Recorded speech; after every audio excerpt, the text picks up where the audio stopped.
আজকে আমরা একটা সিলিং ফ্যানের কয়েল বাদাই করা হয় সেই মেশিন আমরা আজকে দেখাবো। মেশিনটা কারেন্টে চলবে এবং কি কারেন্ট না থাকলেও চালানো যাবে।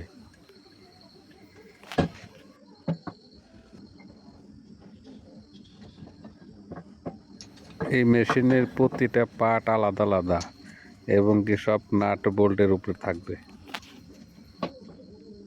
কোনো পার্ট যদি খারাপ হয় সেটা খুলে রিপেয়ারিং করা যাবে।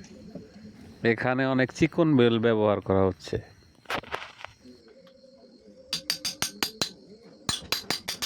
রং করার পরে জাম হয়ে গেছে, এই জন্যে এই অবস্থা নাটের।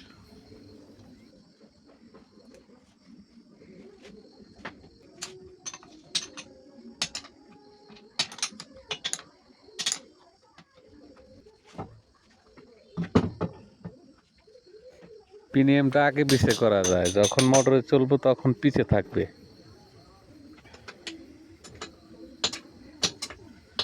মোটামুটি এই পরিমাণ গ্যাপ থাকবে। এই জিনিসটা একটা চ্যানেলের মতো কাজ করব। আমাদের যে ফ্যানটা বাদাই করব আমরা, সেটা জানি সাইডে চলে না যায়। হাফ হর্সের এই পানির পাম্পটা আমরা এই মেশিনে ব্যবহার করব।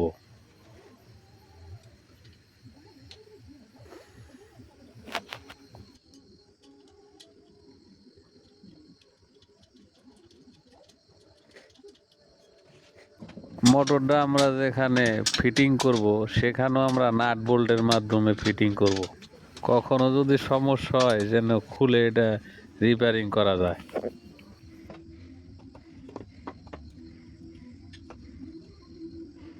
এখানে আমরা একটা কম্বাইন্ড বোর্ড বসাবো। ওইটার মধ্যে সুইচ থাকবো একটা, আর একটা মোটরের ডান দিকে এবং কি বাম দিকে ঘোরানোর একটা সুইচ থাকবো। বোর্ডটা একটা কাঠের, এটা আমরা প্যাচের মাধ্যমে লাগাইছি।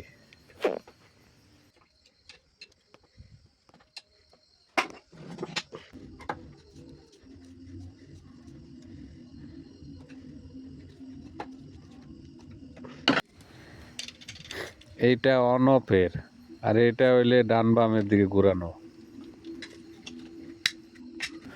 যখন বিদ্যুৎ থাকবে না তখন আমাদের মোটরের বেলটা খুলে ফেলতে হবে।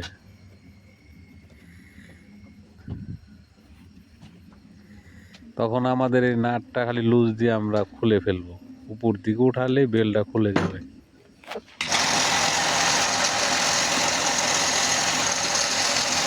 ফ্যান যখন বাদাই করব তখন অটোমেটিক আগে পিছে যাবে।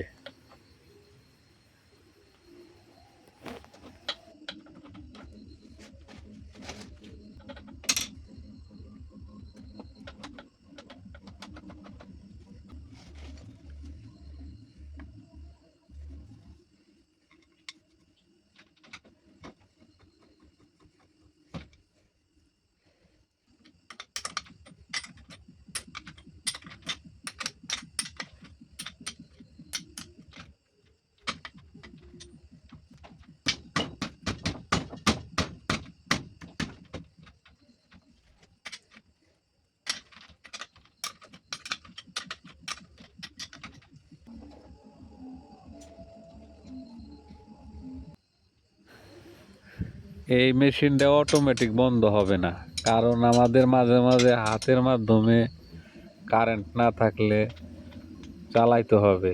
সেই কারণে আমরা অটোমেটিক বন্ধ হবে না। আমাদের এই চাকাটা যদি এক ঘুরেন দেয় শুরু থেকে শেষ পর্যন্ত, তাহলে 340 টাকা হবে। আমরা একটা ড্রয়ারও দিছি, প্রয়োজনে কিছু জিনিস রাখবো মেশিনের। আমরা সামনে একটা আয়না রাখবো, এই আয়নার মাধ্যমে নিচে কি অবস্থা আছে কয়েল বাদাই করার সময় সেটা দেখবো।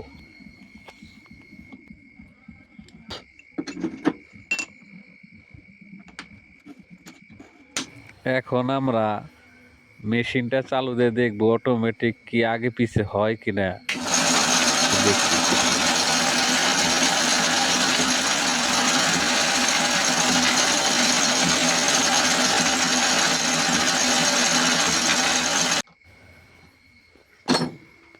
রঙের কারণে একটু জাম হয়ে গেছে, আমরা একটু মোবিল ব্যবহার করব। মোবিলটা তো সবসময় কম বেশি লাগবেই। আমরা এর পরের ভিডিওতে দেখাবো এটার মাধ্যমে কিরকম হয় ফ্যানটা বাদাই করলে, সেটা দেখানোর চেষ্টা করব।